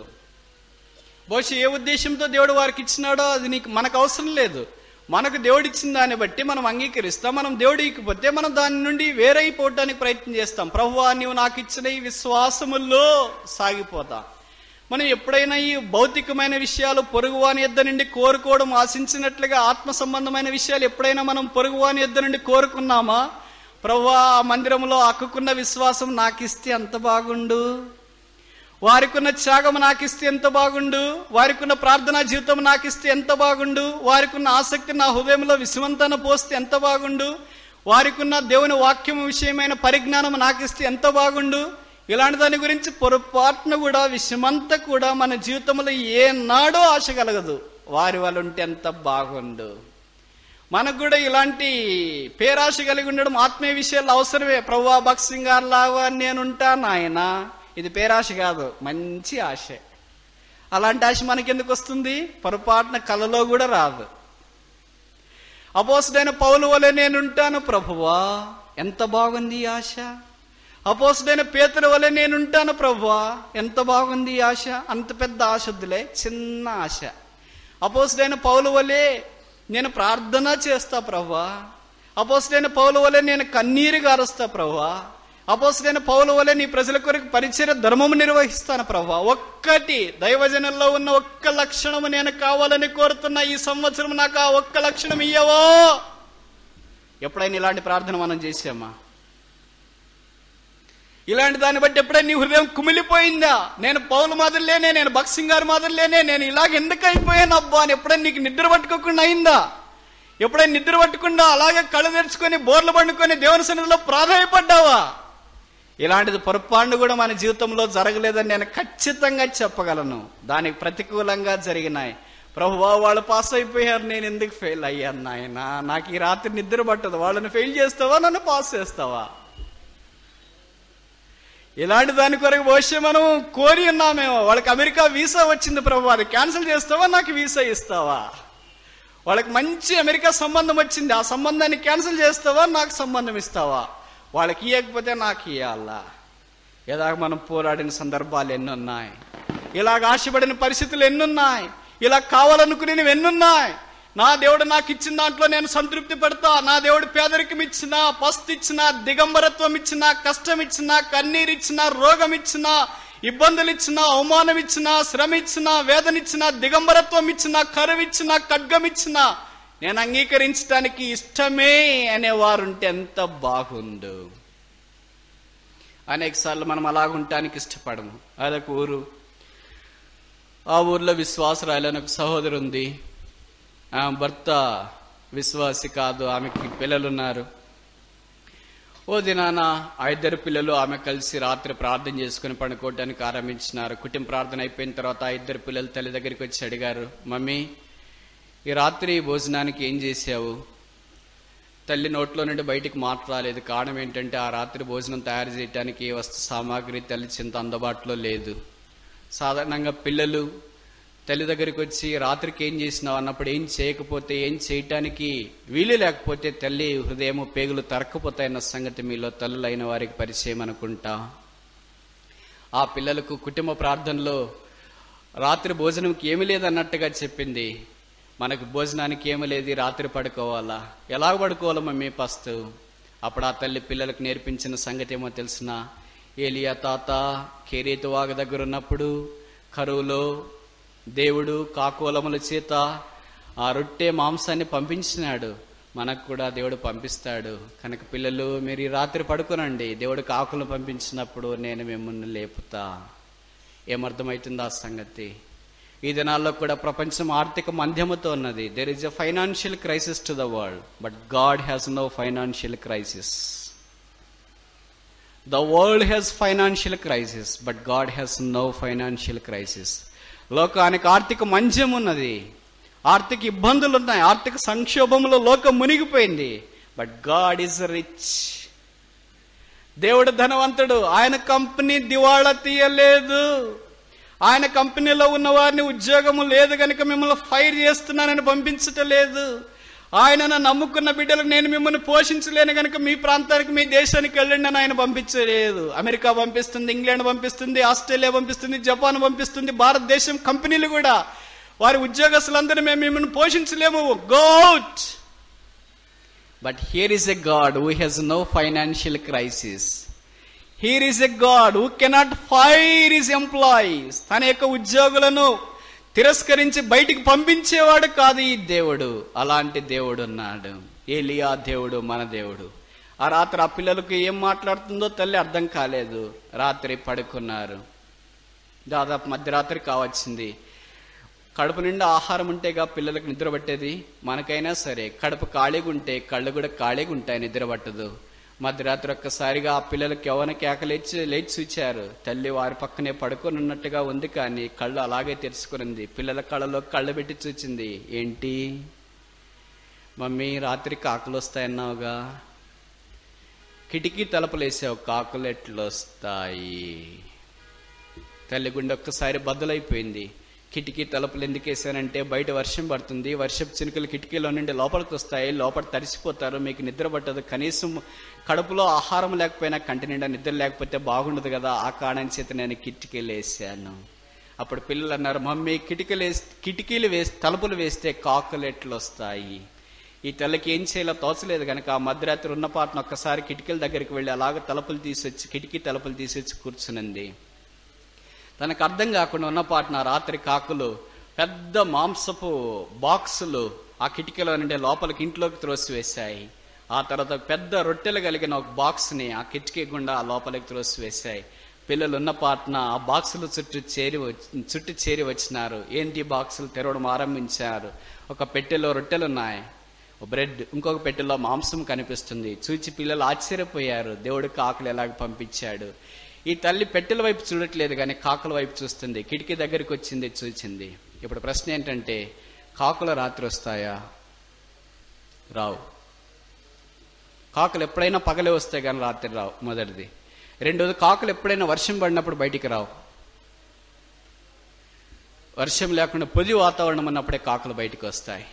దేవుడు పంపించిన కాకి వర్షము లేదు. దేవుడు పంపించిన కాకి రాత్రి పగలని తేడా లేదు. నేను కాకులములకు ఆజ్ఞాపించితిని. దేవుడు కాకులను పంపిస్తాడు. ఎవరా కాకి? కథకి వైపు భాగానికి మనం వస్తాం. ఆ ఊర్లోకి వార్డెన్ ఉన్నాడు. ఆయన దగ్గర కొంతమంది స్టూడెంట్స్ ఉన్నారు. వారికి భోజనం కొరకే ఆ రాత్రి మాంసము బ్రెడ్ తీసుకుని 2 పెట్టెలు వేసుకుని పరుగులు తీస్తున్నాడు. ఒక్కసారిగా ఈ ఇల్లు అనగా ఈ స్త్రీ ఇల్లు రోడ్డుకు ఆనుకోనుంది. ఆ ఇంటి దగ్గరికి వచ్చేటప్పటికి వర్షం కుండపోతగా ఊపందుకోవడం ఆరంభించింది. అక్కడి నుండి ముందుకు వెళ్ళటానికి తనకు తోచలేదు. ఒకవేళ ముందుకు వెళ్ళిపోతే తను తీసుకుని వెళుతున్న ఈ ఆహార పదార్థాలన్నీ తడిసిపోతాయని అనుకున్నాడు. ఎలాగైనా ఈ మాంసము రొట్టెలు తడవకుండా ఉండాలంటే ఏం చేయాలనుకున్నాడు.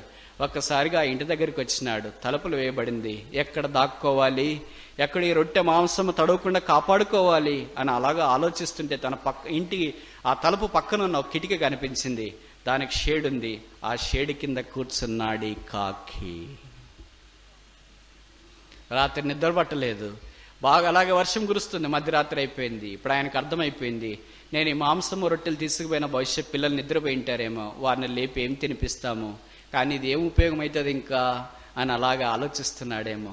ఉన్న పాటన లోపటున్న ఈ పిల్ల కాకులు చేసిన ఆర్తధ్వని దేవుడు విన్నాడు. మమ్మీ, కిటికీ తలుపులు మూసేసావే, కాకులు ఎట్లొస్తాయి. ఈ మాటలు ఈ వార్డను గుండెలు బద్దలు చేసినాయి. ఆయన అనుకున్నాడు, ఆ కాకిని నేనే. దేవుడు ఏలియాను పోషించడానికి పంపిన కాకులు నేనైతే ఎంత బాగుందో, ఈ కిటికీ తలుపులు తెరిస్తే ఎంత బాగుండు అనుకున్నాడు. లోపలున్న స్త్రీకి తెలియకుండా వచ్చి కిటికీ తలుపులు తీసింది. ఉన్న పాట తన దగ్గర ఉన్న మాంసాన్ని రొట్టెను తీసుకొని అక్కడికి వేసినాడు. ఈ రాత్రి పరిగెత్తిపోయింది కాకి. అరచు కాకి పిల్లలకు ఆహారం ఇచ్చి దేవుడు మన దీన దరిద్ర స్థితిలో కూడా మనల్ని పోషించడానికి సమర్థుడన్న సంగతి మనం మర్చిపోకూడదు. దేవుని సంఘానికి ఉన్న 3వ సమస్య ఏంటంటే కవచెస్నెస్, పేరాశ కలిగించుట. 4వ దానికి వస్తాం. అపోస్తుల కార్యములు 20వ అధ్యాయం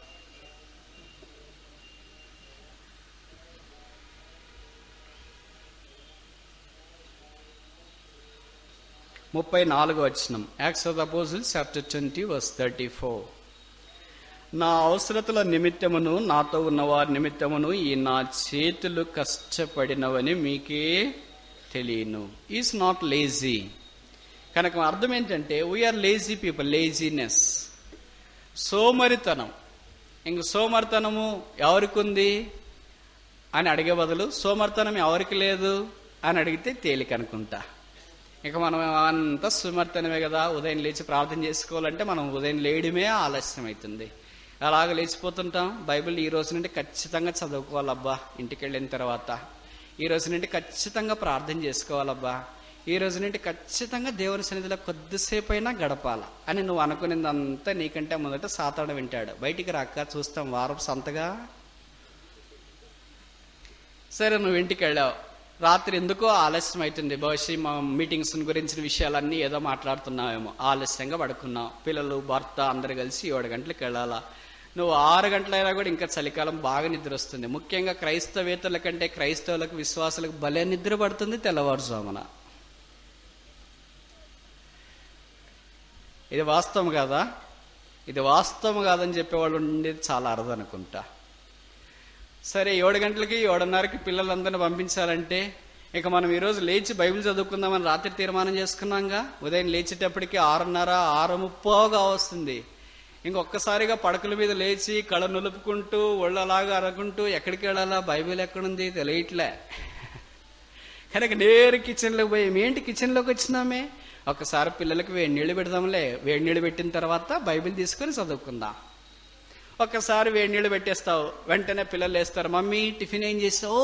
టిఫిన్ మర్చిపోయాను కదా, ఇడ్లీ చేస్తామా? ఇడ్లీ ఎవడు తింటారు? చా, దోశ అయినా చపాతీ అయినా చెయ్యి. ఎందుకంటే టైం కన్జ్యూమింగ్ చేయడానికి దేవుడు మన పిల్లల్ని, సాతాను మన పిల్లల్ని వాడుకుంటాడు. అంతేనా? కరెక్ట్. ఇవన్నీ ఇలాంటివి ఉప్మా, దోశ, పొంగలు ఇలాంటి ఒక పూటకుండేది దోశ తప్ప మిగతావి మన పిల్లలు తినడానికి ఇష్టపడరు.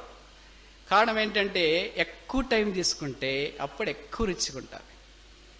అందుకని మనం ఏం చేస్తాం, సరే ఒకవైపు నీళ్లు పెట్టేసాం, ఒకవైపు దోశలు వేస్తామని దోశలు వేస్తూనే ఉంటాం.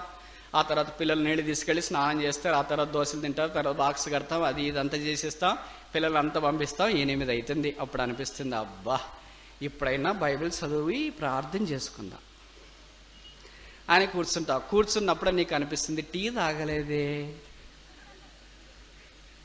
బైబిల్ చదవలేదే అని గుర్తు రాలేదు, కానీ టీ తాగలేదే భలే గుర్తొస్తుంది.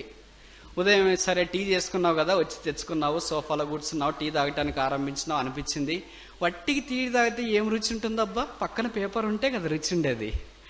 పక్కన న్యూస్ పేపర్ తీసుకుంటావు, సాక్షినో ఈనాడో ఏదో ఒకటి తీసుకుంటావు, ఇంక రాస్తా ఉంటే అదంతా చదువుతూ ఉంటావు.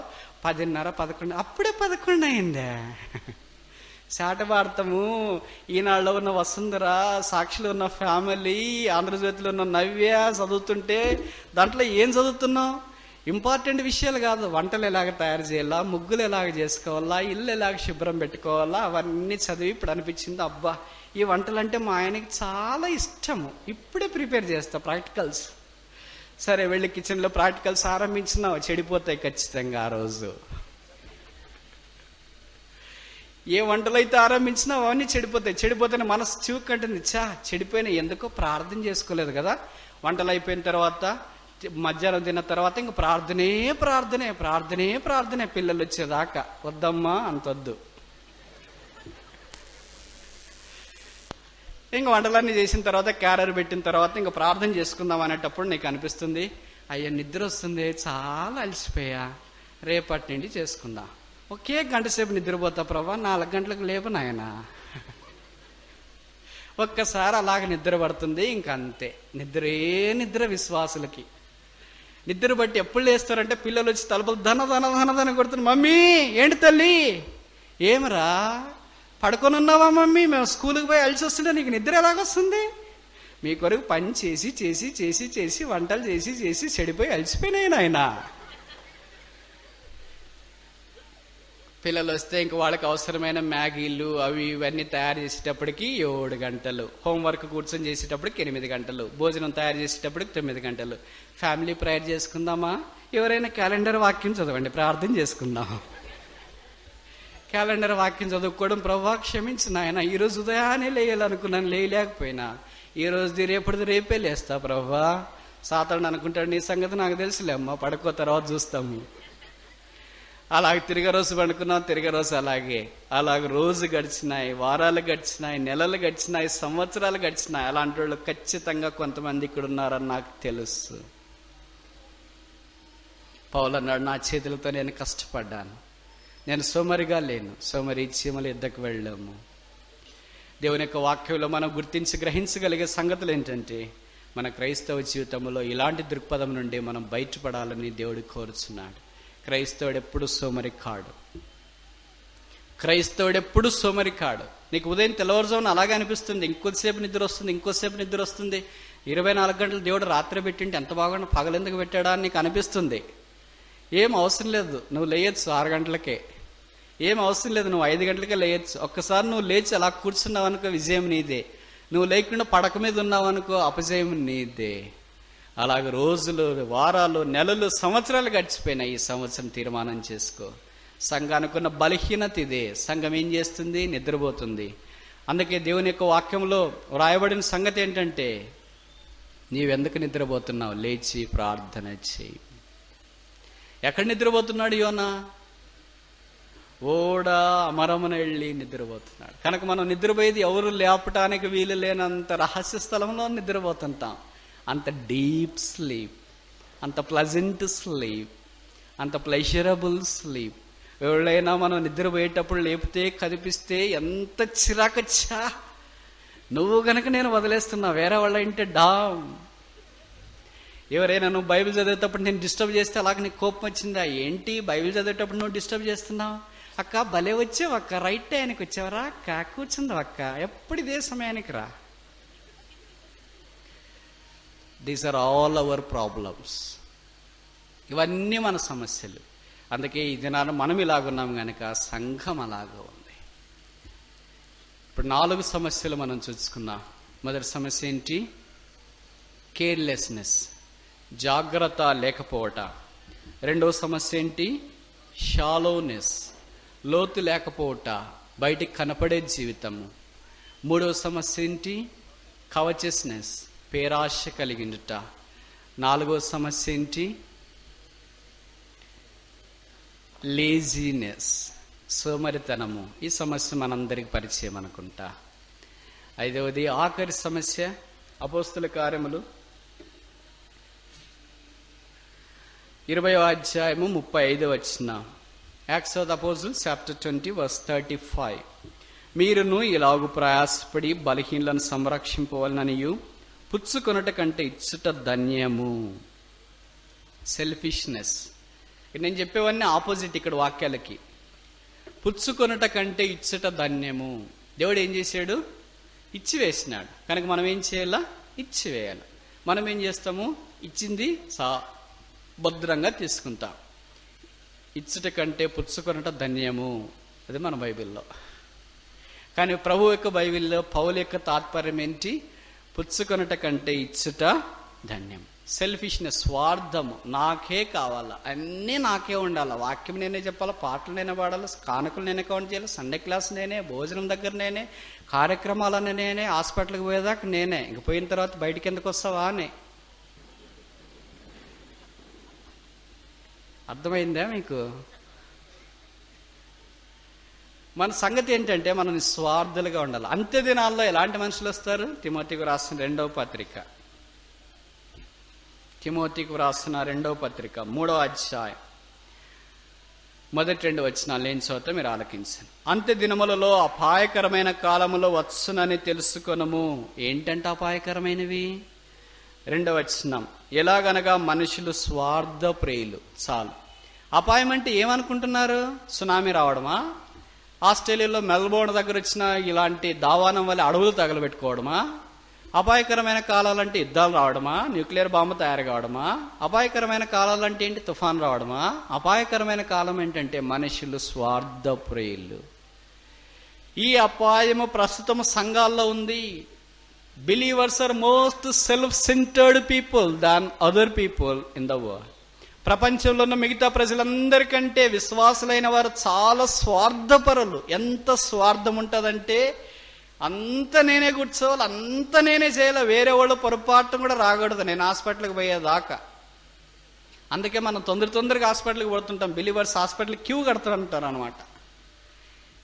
కారణం ఏంటంటే స్వార్థం. నిస్వార్థంగా మనకిచ్చింది మనం చేయగలిగితే, మనకు ఆ దేవుడు అప్పగించింది మనమే అలాగే ఉండగలిగితే బహుశా ఇంత శ్రమ రాదేమో, ఇంత కష్టం రాదేమో, ఇంత హాస్పిటల్కి మనం పోవాల్సిన పని లేదేమో. అందుకే హాస్పిటల్స్ ఈ దినాన ఏ ఊర్లో చూసినా కడుతున్నారు. మన ఊర్లో హాస్పిటల్ కడతా ఉంటే పెద్ద పెద్ద డాక్టర్లు వస్తుంటే మనం అనుకుంటాం, అబ్బా మా ఊర్లో ఒక పెద్ద సూపర్ స్పెషాలిటీ హాస్పిటల్ వచ్చింది, రాజమండ్రికి పోవాల్సిన అవసరమే లేదు, హాస్పిటల్ నీకే. మీ ఊర్లో హాస్పిటల్ కడుతున్నప్పుడు నువ్వు విచారించాలా, ఎందుకంటే ఖచ్చితంగా ఒక రోజు నువ్వు అక్కడికి వెళ్ళి నిలబడతావు.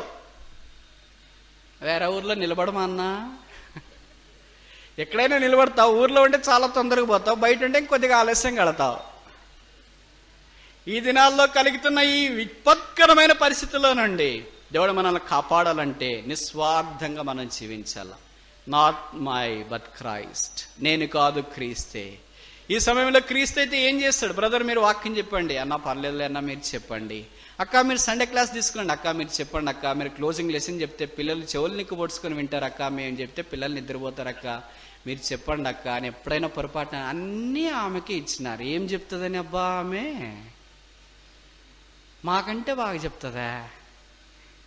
ఆత్మీయత లేదు, ప్రార్థన లేదు, ఏమి లేదు, ఏదో అని వాళ్ళ ఒక్కల చుట్టూ తిరుగుతుందని, పెద్దల చుట్టూ తిరుగుతుందని వాళ్ళని అన్ని వాళ్ళకి ఇస్తారు. మాకెందుకు ఇస్తారులే, మేమెట్టి కనిపిస్తాములే, మందిరానికి ఇంకెందుకు వెళ్ళాలలే, వెళ్ళినా ఏం లాభం ఉందిలే. గుర్తుపెట్టుకో, పరలోక రాజ్యంలో సండే క్లాస్ లేదు. పరలోక రాజ్యంలో నీకు సండే క్లాస్ లేదు. నీకుందా బ్రదర్? నాకు కూడా లేదక్క. ప్రత్యేక కూడికలు లేవు పరలోక రాజ్యంలో. పరలోక రాజ్యంలో సండే క్లాస్ లేదు, పరలోక రాజ్యంలో కిచెన్ లేదు, పరలోక రాజ్యంలో మందిరం శుభ్రం చేయవలసిన అవసరం లేదు, పరలోక రాజ్యంలో చెప్పు స్టాండ్ లేదు, పరలోక రాజ్యంలో మనం చేసే భౌతికమైన పనులు ఏమీ లేవు. ఏ పని అయితే మనం చేయమో, ఏ పని అయితే మనం కోరుకోమో అదే పరలోక రాజ్యంలో ఉంది. అదే దేవుణ్ణి ఆరాధించుట. ఎప్పుడైనా మనం ఆరాధించినా ఎప్పుడు వాళ్ళే ఆరాధిస్తారు. నాకు ఆరాధన చేయడానికి అవకాశం ఉంటే ఎంత బాగుండు అనే మనసు ఎప్పుడైనా నీ హృదయంలో విషమంతైనా కలిగిందా? చాలాసార్లు అనుకున్నా, ఎప్పుడు వాళ్ళే చెప్తారు నాకిస్తే ఎంత బాగుండు, ఎప్పుడు వాళ్ళే పాడతారు నాకిస్తే ఎంత బాగుండు, ఎప్పుడు వాళ్ళే వాక్యం చెప్తారు నాకిస్తే ఎంత బాగుండు అనుకున్నావు. కానీ ఎప్పుడు ఆరాధన వాళ్ళే చేస్తారు, నేను కూడా చేస్తే ఎంత బాగుండు. ఈ స్వార్థం మనల్ని బంధించి వేసింది. నేను, నా భార్య, నా భర్త, నా పిల్లలు చాలు. అది కాదు క్రైస్తవ్యం. నేను కాదు క్రీస్తే, అది క్రైస్తవ్యం. ఈ క్రైస్తవ్యానికి మనం చాలా దూరంగా వెళ్ళిపోయాం. అందుకే దేవుని సంఘములో ఈ సమస్యలు మనల్ని ఆవరించి చుట్టుముట్టినాయి. ఇప్పుడు వీటన్నిటి నుండి బయటపడేదెట్ట? నేను కాదు, క్రీస్తే. ఆ మధ్యలో ఒకసారి రంగుల పోటీ జరిగింది. రంగులన్నీ స్టేజ్ మీదకి వచ్చినాయి. ఎర్ర రంగు పోట్లాడుతుంది. ఎర్ర రంగు చెప్పింది, నేను ఎర్ర రంగు చాలా గ్రేట్, ఎంత దూరమైనా కనిపిస్తా, నా ఫ్రీక్వెన్సీ చాలా పవర్ఫుల్, మీకు తెలుసుగా, రైల్వే లైన్ల సిగ్నల్స్కి నన్నే వాడతారు, నా పేరిట కొన్ని పార్టీలు ఉన్నాయి, నా ఎర్రజెండా పొలాల్లో బాస్తే ఇంకెవరో కాలబెట్టడానికి లేదు, నేను ట్రాఫిక్ సిగ్నల్స్లో కూడా ఉంటాను, ఎలాంటి వాళ్ళైనా కూడా ఒక్కసారి అలాగే లైట్ వేస్తే స్టాప్, ఆగిపోవలసింది, కనుక ఐ ఆమ్ గ్రేట్, నేను గొప్ప అని చెప్పిందంటే ఎర్ర రంగు. అంతలో ఆకుపచ్చ రంగు వచ్చింది. ఎర్ర రంగు, నువ్వు గొప్ప కాదు, నేను గొప్ప. ఎందుకు నేను గొప్ప? ఆకుపచ్చ అంటే చాలా ఇష్టంగా, ప్రపంచం అంతా ఆకుపచ్చ, గోదావరి జిల్లా కనుచూపు మేరకు పచ్చగా కనిపిస్తుంది. గోదావరి జిల్లా ఆహారపు పుట్టినిల్లు కదా, నా పచ్చదనం లేకపోతే ఆహారం ఎలాగొస్తుంది? పచ్చదనం లేకపోతే జీవులు ఎలాగ జీవిస్తాయి? కనుక బయోస్పియర్ అంత ఉండటానికి కారణం నేనే కదా. అంతెందుకు, పచ్చ డ్రెస్ అంటే ఎంతమందికి ఇష్టము? అంత మాత్రమే కాదు, నేను కూడా ట్రాఫిక్ సిగ్నల్స్గా పనిచేస్తున్నాను. గ్రీన్ లైట్ పడితే ఎలాంటి వాళ్ళకైనా కానీ సిగ్నల్ ఇచ్చేస్తా, రైట్ ప్రొసీడ్, అందుకే నేను చాలా గ్రేట్ అని చెప్పి. నీ రెండు పోట్లాడుతుంటే ఆరెంజ్ రంగు వచ్చింది. ఆరెంజ్ రంగు చెప్పింది రెడ్ కలర్, ఎర్ర రంగు నువ్వు గొప్ప కాదు మా అనుకో, అలాగే ఆకుపచ్చ రంగు నువ్వు గొప్ప కాదు మా అనుకో, నేను గొప్ప.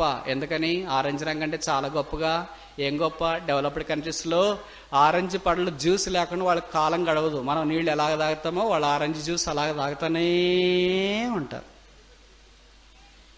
కనుక నేను చాలా పవర్ఫుల్. అలాగే గోదావరిలోనైతే పేషెంట్స్ అయిన వాళ్ళు హాస్పిటల్లో ఉంటే ఏమిస్తారు? సాధారణంగా ఆరెంజ్ జ్యూస్ ఇస్తారు. పేషెంట్లు అయిన వాళ్ళంతా ఆరెంజ్ పళ్ళు ఆరెంజ్ జ్యూస్ తాగుతారు. కనుక చాలా ఇష్టం. అలాగే ఆరెంజ్ రంగు అంటే చాలా మందికి ఇష్టంగా. నేను ట్రాఫిక్ సిగ్నల్స్లో కూడా ఉంటాను, నేను ఆరెంజ్ రంగు. నేను అలా డేంజర్గా స్టాప్ అని చెప్పును, ప్రొసీడ్ అని చెప్పును. I'm neutral brother. కనుక నేను గొప్ప అని చెప్పింది. ఈ మూడు రంగులు పోట్లాడుతుంటే ఇంకొక రంగు వచ్చింది, పేరు బ్లూ, నీలము. నీలం చెప్పింది, నేను నీలం అంటే గొప్ప తెలుసా? ఆకాశాలు నీలంగా ఉన్నాయి, పరలోకానికి సాదృశ్యము. నేను నీలం అంటే గొప్ప తెలుసా?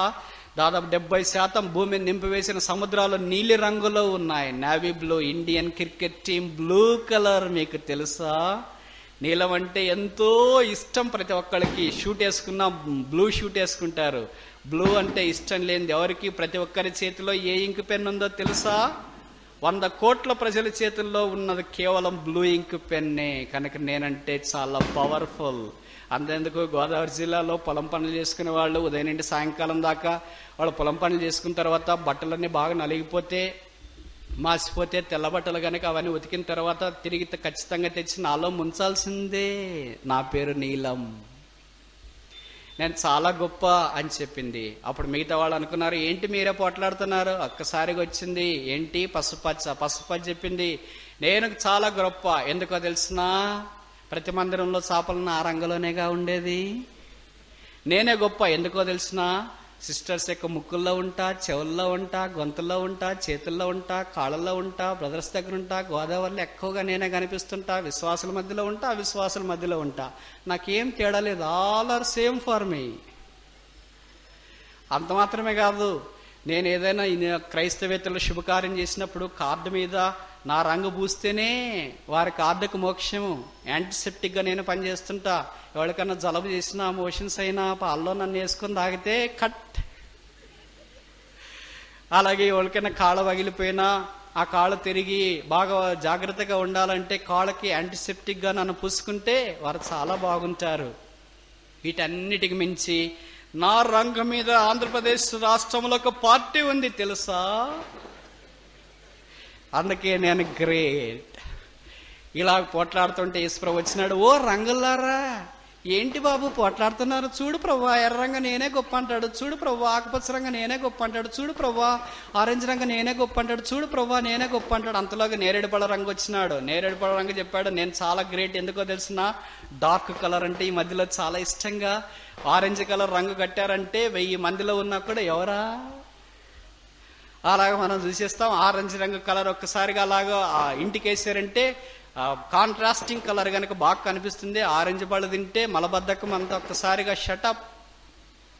కనుక నేను చాలా పవర్ఫుల్ అని చెప్పింది ఆరెంజ్ రంగు. ఇవన్నీ మాటలు మాట్లాడుతుంటే యేసుప్రభు చెప్పాడు, మీరందరూ పవర్ఫుల్లే అంటే, మీరంతా గ్రేటే, మీరంతా గొప్ప వాళ్ళు అంటే, ప్రభు ఆ మాట మాత్రం మాట్లాడొచ్చు. చూడు, అందరు గ్రేట్ అంటే నేను ఒప్పుకోను. సంఘంలో మేమంతా ఎట్ట గ్రేట్ అవుతాము?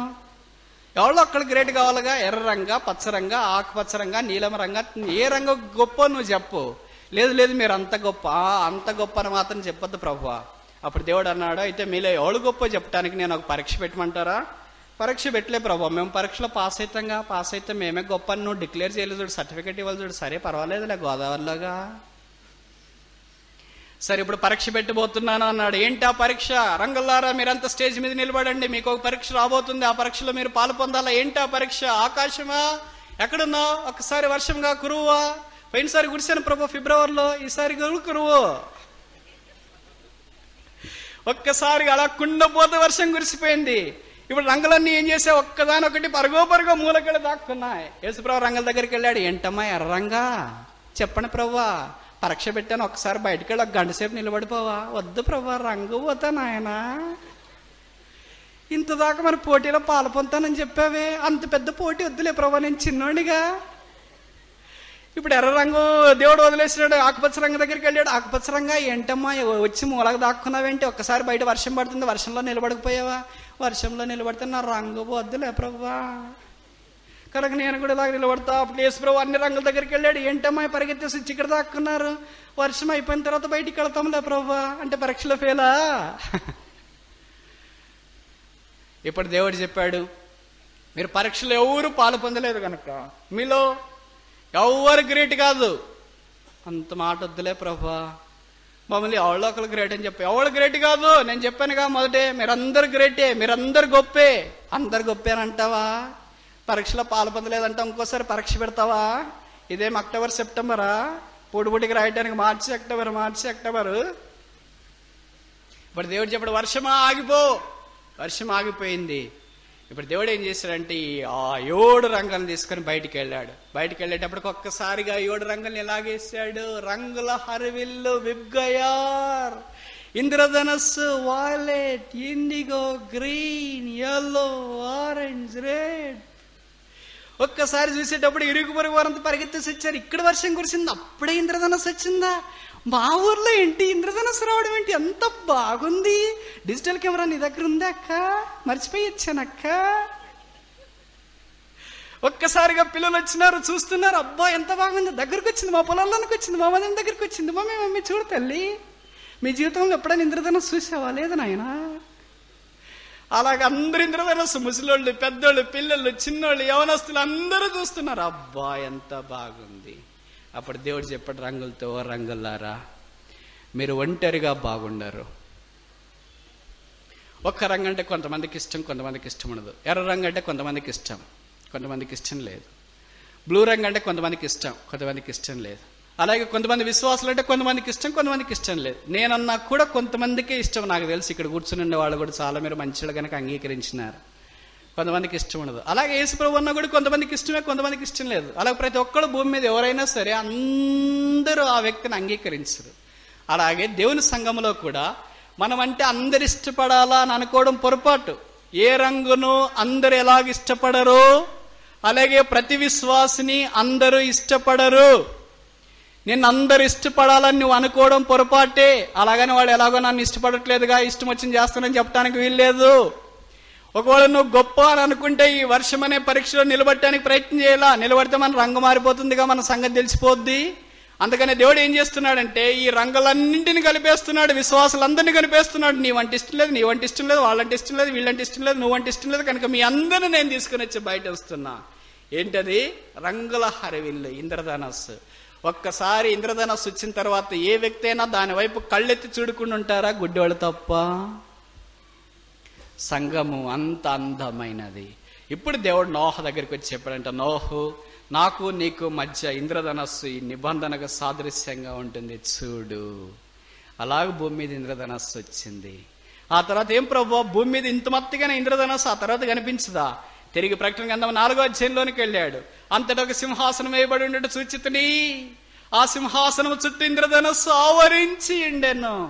ఆది కాండంలో 9వ అధ్యాయంలో ఉన్న ఇంద్రధనస్సు తిరిగి ప్రకటన గ్రంథం 4వ అధ్యాయంలో ఆ దేవుని యొక్క సింహాసనం దగ్గర కనిపిస్తుంది. ఓ సంఘమా, నీ భూమి మీద మాత్రమే కాదు, వర్షంలో మాత్రమే కాదు, జలప్రళయంలో మాత్రమే కాదు, పరీక్షల్లో మాత్రమే కాదు, దేవుని యొక్క సింహాసనం మీద ఒక దినాన్ని నిలువనై ఉన్నావు. అక్కడ ఒక్క రంగు మాత్రమే కాదు, అన్ని రంగుల సమ్మిళితాలు అక్కడ కనిపిస్తున్నాయి. కనుక విశ్వాసులందరూ అవసరమే, విశ్వాసులందరూ గొప్పవారే, విశ్వాసులందరూ ఇష్టమైన వారే, విశ్వాసులందరూ దేవునికి అవసరమైన వారే, విశ్వాసులందరూ క్షేమమైన వారే. భక్త్ సింగ్ గారు ఎప్పుడో ఒక మాట చెప్పేవాడు కదా, in the church of the lord every believer is equal important, every believer is equally precious, every believer is equally necessary.